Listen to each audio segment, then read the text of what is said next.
Hello, Sagittarius, Sun, Moon, Rising, and Venus signs. Kamusta kayo? Sana po'y nasa mabuti kayong kalagayan. Welcome back po sa Star Tarot. Kung bago kayo dito, welcome din kayo. Thank you sa inyong support. I truly appreciate it. God bless you all. Sagittarius, pauna mensahe po ninyo ngayon ay look in a book. Whatever your question right now, you'll find the answer in a book. The words you will find will bring the insight you seek. And so, Sag, pay attention to the words, phrases, sentences na will catch your attention talaga dito sa kung ano man ang bubuklatin ninyong libro, whether that is e-book or physical book. Pay attention kayo doon kasi yun ang mga sagot ng universe sa inyong mga tanong. Kaya, there will be words or phrases or sentences na magkakatch talaga ng inyong attention. So, pay attention to that.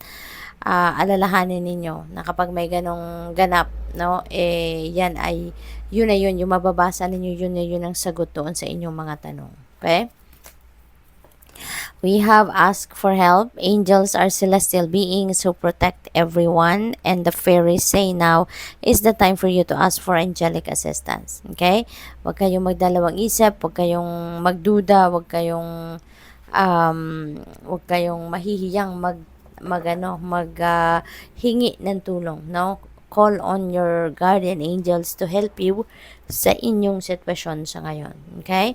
Lagi lang silang nandiyan dyan, naghihintay na tawagin mo. No? Kaya tawagin mo, call on them to ask for help and assistance.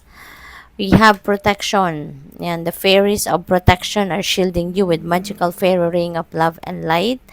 Practice psychic protection before embarking upon any spiritual work. So, doon sa mga nag-spiritual work, Sagittarius, make sure na before you start doing anything, muna kayo, shield yourself with psychic protection, okay?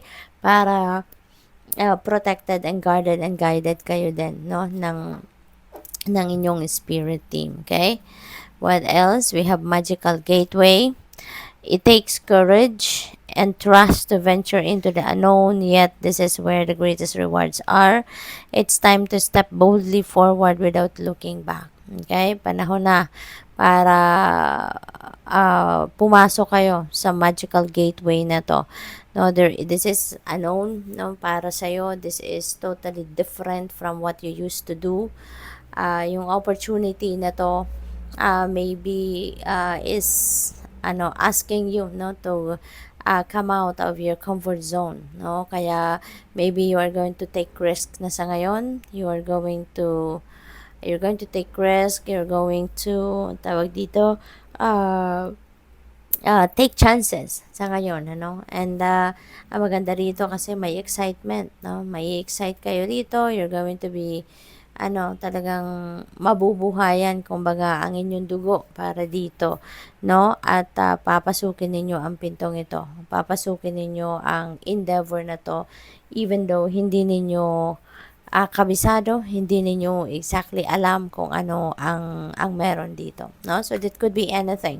Maaring yan, business venture, maaring investment, maaring career, yung ganon. Moon energy, surrender to the natural ebb and flow of life. If you're feeling confused, this fairy comes to calm emotions and reassure you that peace of mind is possible. Ayan, so napakaganda kasi iniimbitahan kayo rito to surrender, to God, surrender to the natural ebb and flow of life. At mapapansin din ninyo, Sagittarius, mako-compare ninyo yan, kung kayo ay magsusurrender sa natural ebb and flow of life versus na yung kayo yung nag-i-insist, kayo yung nagpipilit na mangyari, mga gusto ninyo mangyari, yung mga ganon, maki-compare ninyo, na malaki ang pagkakaiba. Kasi dito mapapansin ninyo na kaigaan ng inyong journey, kaigaan ng mga bagay-bagay, ng mga pangyayari, kusang dumadating ang mga oportunidad, posibilidad, laging merong mag-show up, ng mga ganon, kahit hindi kayo mag-effort, Kahit hindi ninyo hanapin, yan ay dadating at dadating, no? And things are going to flow smoothly, Sagittarius. Para makapag-relax kayo, surrender ninyo yan, no? Lahat ng concerns, lahat ng dreams, lahat ng goals ninyo, surrender it to the divine, okay? Para hindi na kayo may stress. We have angel number 555. Change. Ayan, malaking pagbabago ang maaaring mangyari dito, maaaring hindi lang isa area ng buhay ninyo magkakaroon ng pagbabago rito, no? So, but don't worry, there will be support coming your way as you head towards this change. Maaaring meron din kayong maranasan ng mga obstacles dito, but normal naman yun, no? Yung mga obstacles na yan, challenges na yan sa buhay, normal yan, parte yan ng soul's growth natin. Kaya, ang lagi lang din natin tatandaan na kahit may mga obstacle dyan, malalagpasan at malalagpasan ninyo yan. Kasi, wala namang obstacle na ibibigay sa atin na hindi natin kayang i-handle, hindi ba? You are going to level up. It might not feel good initially, but it will prepare you to handle the greater things in life for your highest good, no? That is why you've been looking for. Push through it. There's a reward waiting at the finish line. That's very true. Kapag nagsisikap tayo, nagtsatsaga tayo, nalalagpasan natin, na ma-manage natin lagpasan, i-overcome ang mga problema, ang mga challenges na bibiyayaan tayo ng universe, no? What else? We have angel number 2121. Ayan, there is prosperity coming your way. Sagittarius, harmony, no, between each other, sa kung sino man mga nakakasalamuhan ninyo, nakakasama ninyo sa buhay, mararamdaman ninyo yan.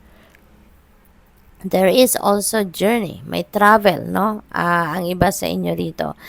That day you're waiting for will come. Ayan, ang pinakahihintay ninyong pagkakataon, pinakahihintay ninyong araw ay nandito na, paparating na. So maintain discipline. You're getting closer to your end goal.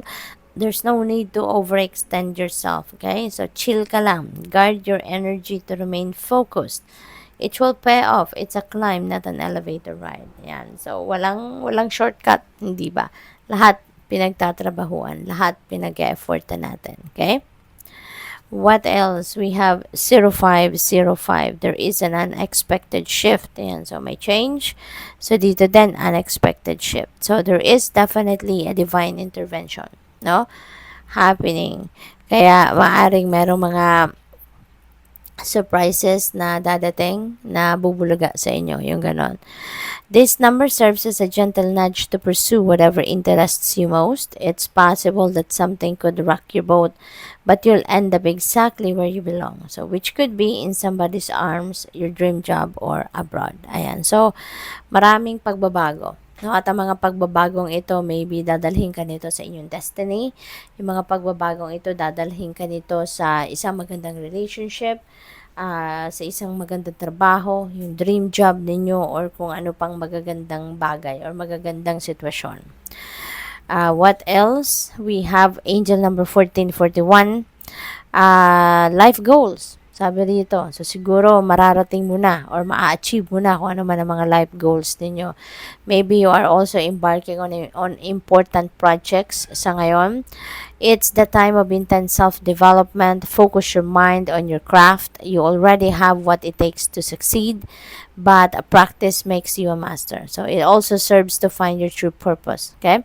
So, leveling up in your career or business is a priority right now. So, talagang papunta din kayo, no, sa pag-asenso, papunta din kayo sa pag-improve ng inyong sarili, papunta kayo sa